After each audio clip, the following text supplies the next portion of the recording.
Hello दोस्तों, मेरा नाम है अपराजिता। आपका ई विद्यार्थी.in में बहुत बहुत स्वागत है। सबको सब बढ़िया है ना? सबका भाई काम टाइम सब चल रहा है ना? बढ़िया। तो यहाँ मैं उम्मीद करती हूँ सब बढ़िया ही है, सब एकदम भगवान जी सबको ठीक रख रहे हैं। तो भाई अब जानते हैं हम लोग पार्ट 3 दिल्ली के सुल्तान आपके इतिहास की किताब से पूरा का पूरा पार्ट हम कर चुके हैं। जल्दी से जाके सारे विषय देख लो अगर आपने नहीं देखे हैं तो। इसके प्रश्न उत्तर बच रहे थे दोस्तों, वो मैं आपको करा देती हूँ। तो हमें बहुत से भाई कमेंट आते हैं, मैम प्रश्न उत्तर कोई बात नहीं हमें नहीं चाहिए, और बहुत से 50% आते हैं मैम प्रश्न उत्तर कहाँ है। ठीक है, तो इसलिए कराते हैं क्योंकि दोस्तों आपका अभ्यास हो जाए अच्छी तरीके से। जब भी आप परीक्षा में बैठेंगे और पहले से आपने प्रश्न उत्तर कोई यू लाए, कोई किताब आपको देखने की जरूरत नहीं है, बस आप अच्छे से अपनी किताब पढ़िए। मैं सच बताऊं, मैं आपको एक छोटा सा घटना बताना चाहती हूँ। मैंने आज तक ट्यूशन नहीं ली कभी भी अपनी विद्यालय की पूरी जिंदगी में, आज तक ट्यूशन नहीं ली मैंने। हाँ, थोड़ी बहुत मैथ में जो गणित है हमारा थोड़ा बहुत वो थोड़ा ऊपर नीचे रहता था, उसमें बट ट्यूशन जरूरत होती है, और कभी कभार विज्ञान में भी जरूरत होती है, लेकिन सामाजिक विज्ञान में नहीं होती है जरूरत। इतिहास या फिर किसी भी चीज में जरूरत नहीं होती है दोस्तों। सिर्फ और सिर्फ आप अपनी जो ये मुख्य मूल्य वाली पुस्तक है ना, जो हम पढ़ते हैं परीक्षा या फिर कक्षा में, बस वो पढ़ के चले जाओ और इसी के प्रश्न उत्तर करके जाओ। बस इसी के प्रश्न उत्तर अच्छे से मेरे साथ अभ्यास करके जाओ। कोई जरूरत नहीं है आपको अलग से किसी किताब को खरीद कर, सैंपल खरीद कर या फिर ऐसा कुछ खरीद कर आपको करने के लिए। ठीक है, अभ्यास करने की कोई जरूरत नहीं, बस इसका अभ्यास कर लीजिए, आपका हो गया भाई रिवीजन। ठीक है, तो भाई फिर से याद करें से प्रश्न 1 करते हैं हम लोग। इस प्रश्न उत्तर में कोई वो एक साथ मेल बिठाए और सही गलत बताए, ये सब नहीं है। शुरुआत करते हैं। दिल्ली में पहले किसने राजधानी स्थापित करी? तो जैसे आप जानते हैं दिल्ली 7 बार उजड़ी, 7 बार बैठी, और अगर सबसे पहली बात करी जाए तो दिल्ली के सुल्तानों ने नहीं, तोमरा राजपूत यानी कि राजपूतों ने सबसे पहले अपना शासन कायम किया दिल्ली के अंदर, और उसके बाद तोमरा राजपूतों को हराकर चहामना यानी कि चौहानों ने दिल्ली पर राज किया। तो सबसे पहले किसका नाम आएगा? तोमरा राजपूत यानी कि तोमर राजपूत। ठीक है, तोमर तो एक वो भी है ना, शीर्षक भी है। तो अनंगपाला ये तोमरा राजपूत के राजा हैं। ठीक है दोस्तों, तो प्रश्न नंबर 2 पे आ जाते हैं। देखिए कितना सरल था, बस ऐसे ही करके आपको प्रश्न उत्तर करने हैं, अपनी किताब मुख्य किताब के करने हैं बस, और कुछ नहीं करना आपको, मेरी सलाह है ये। ठीक है, तो प्रश्न 2 है, दिल्ली के सुल्तानों के शासन कालों में प्रशासन की भाषा क्या थी? तो भाई फारसी थी भाषा, फारसी भाषा थी। जितना पूछा गया बस उतना बताना है, फारसी थी। ठीक है, फारसी को अंग्रेजी में पर्शियन बोला जाता है। तो प्रश्न 3 करते हैं, किसके शासन के दौरान सल्तनत का सबसे अधिक विस्तार हुआ था? तो भाई विस्तार देखा जाए तो मोहम्मद बिन तुगलक और अलाउद्दीन खिलजी के वक्त पे बहुत ज्यादा विस्तार हुआ था, लेकिन मोहम्मद बिन तुगलक की बात इसलिए करी जा रही है क्योंकि उन्होंने काफी दूर तक साम्राज्य को फैलाया था। तो मोहम्मद बिन तुगलक के शासनकाल के दौरान सल्तनत अपने सबसे दूर तक पहुंचा था, ये बहुत लंबा खिंचा था। ठीक है, कौन था? मोहम्मद बिन तुगलक। प्रश्न 4 है, इब्ने बतूता किस देश से भारत में आया था? इब्ने बतूता बगल में जूता, है ना, गाना भी है इसमें। ठीक है, तो भाई इब्ने बतूता कहाँ से आया था? भाई यहाँ पे देखते हैं, भाई बतूता मोरक्को अफ्रीका से ताल्लुक रखता था। कहां से आए ये? Morocco Africa. ठीक है, तो भाई अफ्रीका मोरक्को से आए थे, और ये फिर उसके बाद ये भारत में आए थे, एक खोज करने वाले की तरह आए थे। फिर उन्होंने बहुत सारे पदावली हस्तावली सब कुछ लिखी थी, सबके बारे में इन्होंने बताया था। ठीक है, खोज करने वाले नहीं, एक तरीके से ट्रैवलर बन के आए थे। ठीक है, अंग्रेजी में बोला जाए तो। प्रश्न 5 है, देखिए प्रश्न 8 तक ही है, प्रश्न 9, 10, 11 भी था, लेकिन वो मैंने नहीं लिया है दोस्तों क्योंकि वो अभ्यास में डालना मुझे नहीं लगता सही था। मेरी तरफ से देखा जाए तो उसमें प्रश्न ऐसे थे कि क्या आपको ये लगता है, क्या आप ये समझते हैं, तो इस तरीके से भाई प्रश्न थे। तो ऐसे ही था, 9वें 10वें 11वें तीनों प्रश्नों में ऐसे ही पूछा था क्या आपको लगता है। उसमें तो शायद आपको अपना खुद का डालना चाहिए, खुद क्या आप समझते हैं, क्या सोचते हैं, तो वो वैसे वाले प्रश्न थे। इतने भी महत्वपूर्ण वाले प्रश्न हैं जो आने का बहुत ज्यादा इनका रहता है प्रतिशत, मैं वही डालती हूँ। ठीक है, बहुतों में मैं सारे के सारे प्रश्न करवा देती हूँ, लेकिन इस वाले में 9, 10, 11 मुझे नहीं लगे इतने मूल्यांकन थे, इतने ज्यादा महत्वपूर्ण थे, मैंने छोड़ दिए हैं। ठीक है, तो भाई न्याय चक्र के अनुसार 5वां प्रश्न है। देखिए, न्याय चक्र के अनुसार सेनापतियों के लिए किसानों के हितों का ध्यान रखना क्यों जरूरी था? अब यहाँ पे बताया गया कि सेनापति जो होते थे, ठीक है, सेनापति कौन होते थे, जो सेना को संभालते थे, राजा सेनापति नियुक्त करते थे। तो यही बोल रहे कि किसानों का ध्यान इतना क्यों रखते थे, वो इसलिए क्योंकि किसान ही तो खिलाएगा, किसान ही तो हमारा भगवान है, ठीक है। किसान का ध्यान नहीं रखेंगे तो वो कर भी नहीं देगा अच्छे से, अच्छे से खेती भी नहीं करेगा, या बहुत ज्यादा उसको तकलीफ हो जाएगी।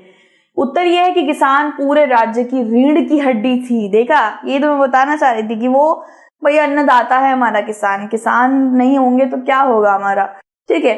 वो खेत में, गर्मी में, जाड़े में, सर्दी में, हर तरीके से वो खेत पे खड़े हुए हैं, काम कर रहे हैं, तभी हमारे पेट में थोड़ा अन्न का दाना जा रहा है, वरना मर जाएंगे, ठीक है, भूखे मर जाएंगे। तो वहां भी ऐसा ही था भाई, रीढ़ की हड्डी थी भाई ये किसान, राजा इसके बिना कुछ नहीं कर सकता था, क्योंकि ये राजस्व का स्रोत थे। जो आपने एक चीज देखी, हम जो विषय कर रहे थे इस पाठ के, उसके अंदर 3 तरीके के कर बताए थे। पहला कर होगा किसानों की 50% उपज पे, उन्हें अपने 50% उपज देनी पड़ती थी, जिसका नाम बोला गया था खराज, इसका नाम एक खराज दिया गया था। दूसरा कर था मवेशियों पे, जो जानवरों, पशु पक्षियों को रखते हैं और उनसे दूध, घी, मक्खन निकालते हैं, उन पर था। तीसरा था उनके घरों पे, इन दोनों के घरों पे। देख रहे हो आप, कोई भी अलग कर किसी और से नहीं लिया जा रहा है, सिर्फ और सिर्फ खेती करने वाले किसान, इन सब से ही कर है। तो भाई स्रोत सबसे बड़ा यही थे कर लेने का, ठीक है। सैनिकों को वेतन मिलता था जो इस राजस्व से आता था।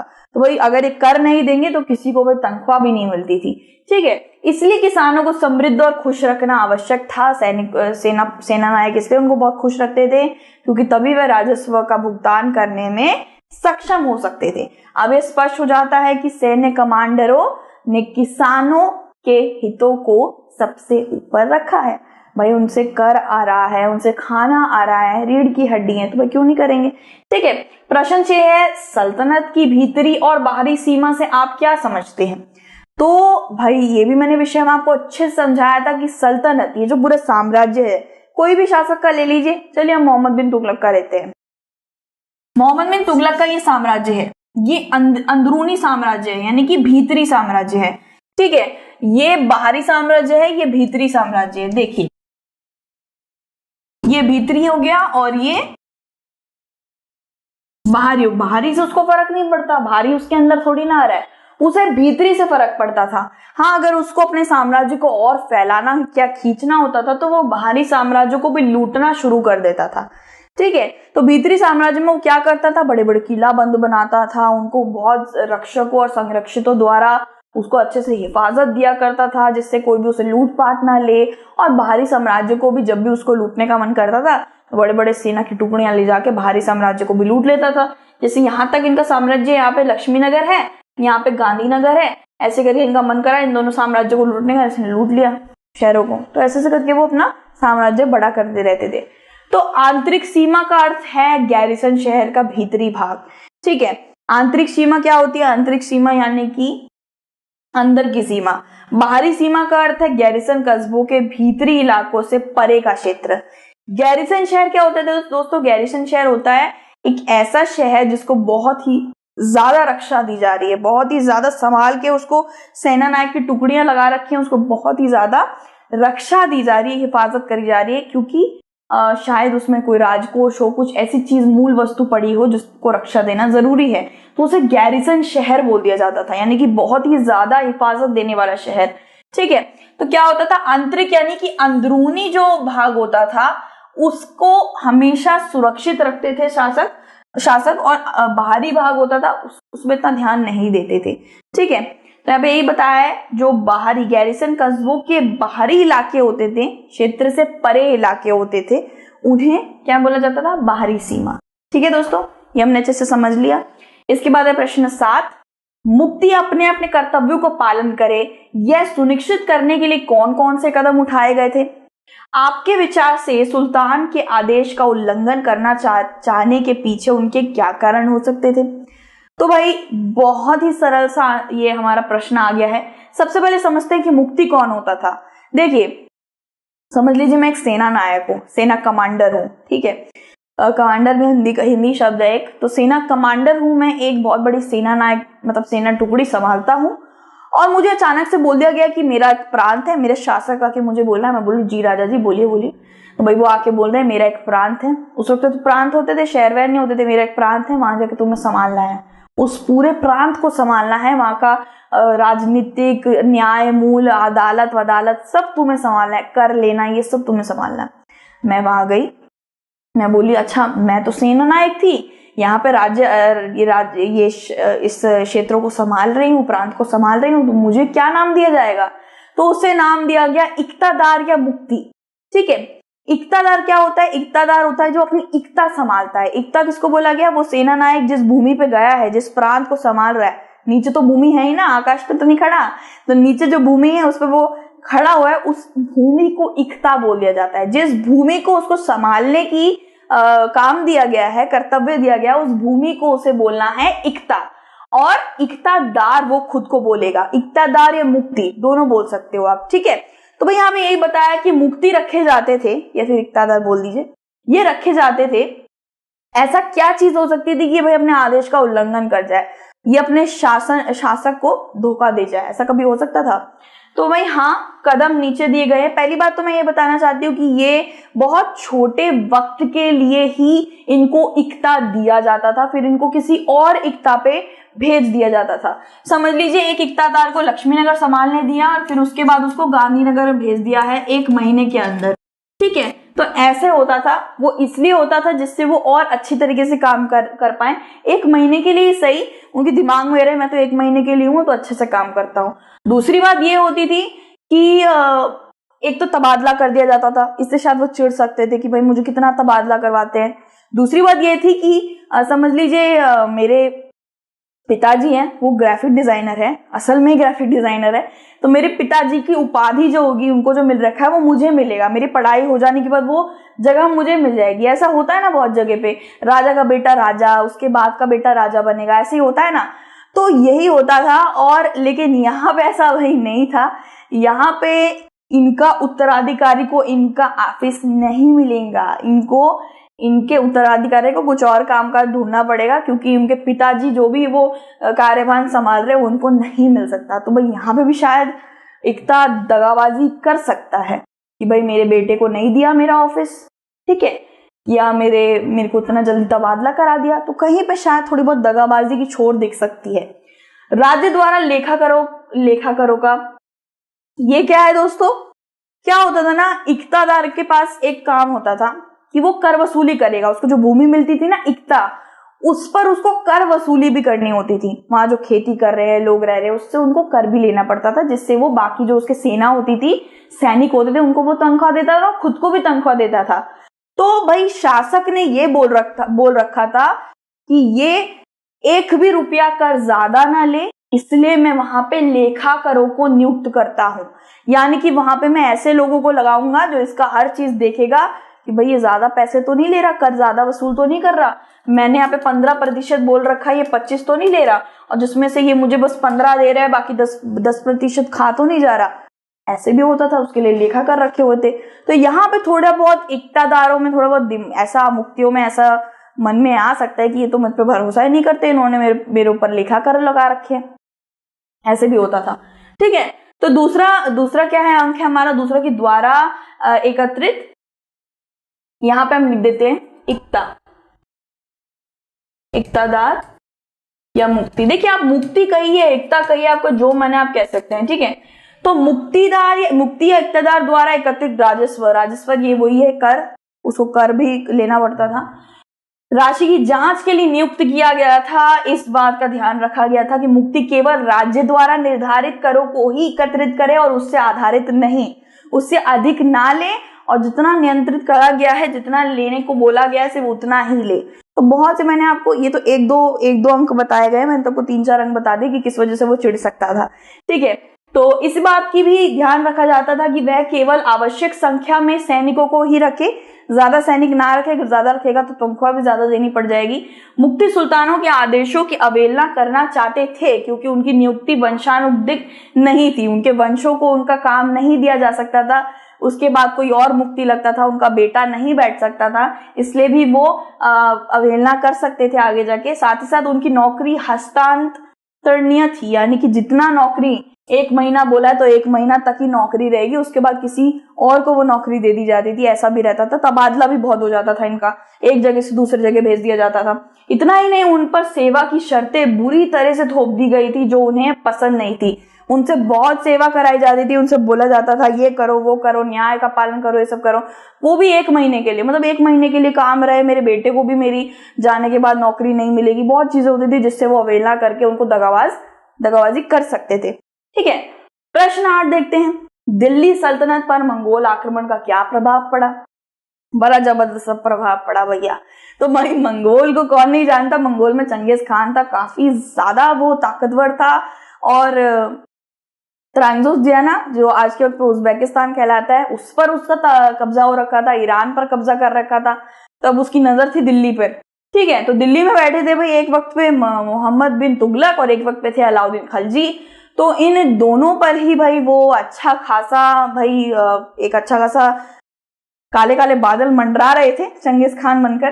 ठीक है, तो दिल्ली सल्तनत ने दिल्ली में एक बड़ी खड़ी सेना जुटाई। यह एक बड़ी प्रशासनिक चुनौती थी। ठीक है, और जैसे मैंने आपको बताया था कि अलाउद्दीन खिलजी और मोहम्मद बिन तुगलक ने ये जो दिल्ली पर जो आक्रमण हो रहे थे चंगेज खान के द्वारा, काफी अलग अलग तरीके से उन्होंने अपना व्यक्तित्व दिखाया था। अलाउद्दीन खिलजी ने बहुत अच्छे तरीके से अपने आप को संभाला था, उसने बचाने की कोशिश करी थी, ना कि आक्रमण करने की जिससे वो और भड़क जाए भाई चंगेज खान। और मोहम्मद बिन तुगलक ने चंगेज खान को और भड़का दिया था भाई उज्बेकिस्तान पे हमला करके। तो बहुत चीजें थी भाई उस वक्त पे, हमले से ये लोगों ने बहुत अलग अलग तरीके से बचाने की कोशिश करी थी। अपने सैनिकों के लिए सिरी एक नए गैरिसन शहर का निर्माण कराया था। अलाउद्दीन खिलजी ने एक नया शहर बनाया था जहाँ पे उसने अपने सारे सैनिकों को भेज दिया था। ठीक है, उसने किसानों की उपज के, यहाँ पे एक शब्द ज्यादा लग गया है भाई, माफ करिएगा, उपज के दर से सेना को खिला 50% ने के लिए भूमि पर कर लगाया। ठीक है, वह सैनिकों को नकद भुगतान करने लगा। अब यहाँ पे ये बताया कि भाई 50% उसने गंगा यमुना के वहां जितना भी हो रहा था ना, वहां पे खेती बाड़ी, वहां से वो 50% ले रहा था। और बहुत अच्छी बात है कि वो 50% बहुत बड़ी रकम है।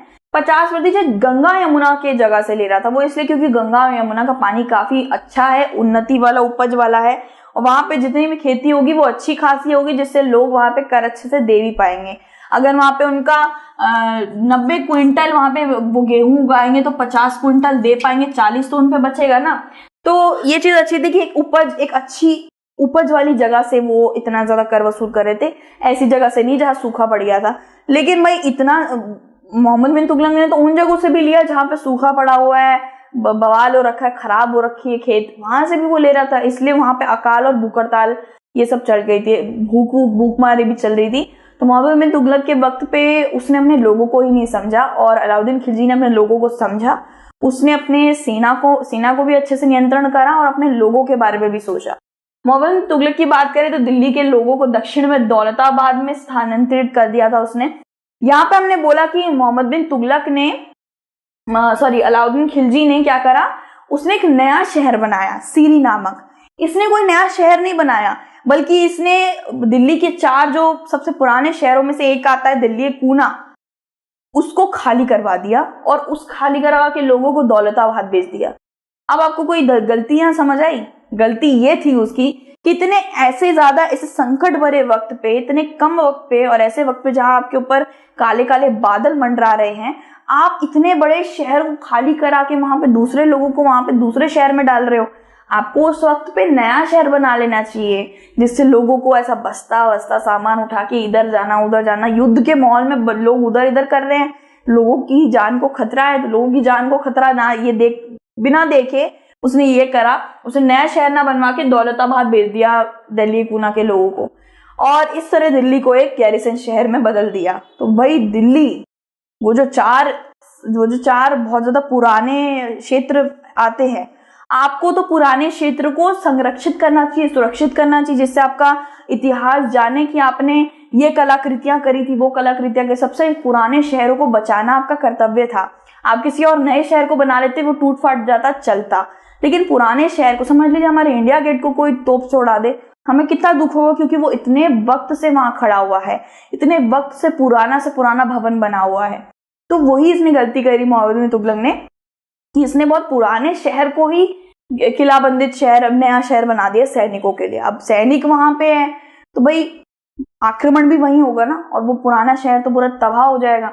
उसने सेना को भी भंग कर दिया, उन्होंने सैनिकों को नकद भुगतान भी किया। तो भाई यहां से हमें देखने को मिला है कि अलाउद्दीन खिलजी ने, कुछ ही मैंने आपको यहाँ पे अंक बताए हैं, ऐसे तो बहुत सारे अंक थे जो मैंने विषय में बताए हैं, जाके जरूर विषय को देखिएगा। मैंने बहुत अच्छी तरीके से बताया है कि मोहम्मद बिन तुगलक और अलाउद्दीन खिलजी ने क्या गलतियां करी थी, या क्या उन्होंने, उनमें से कौन सही था। मेरी तरफ से नहीं, किताब की तरफ से, किताब जो बता रहा है मैं भी वही बता रही हूँ, ठीक है।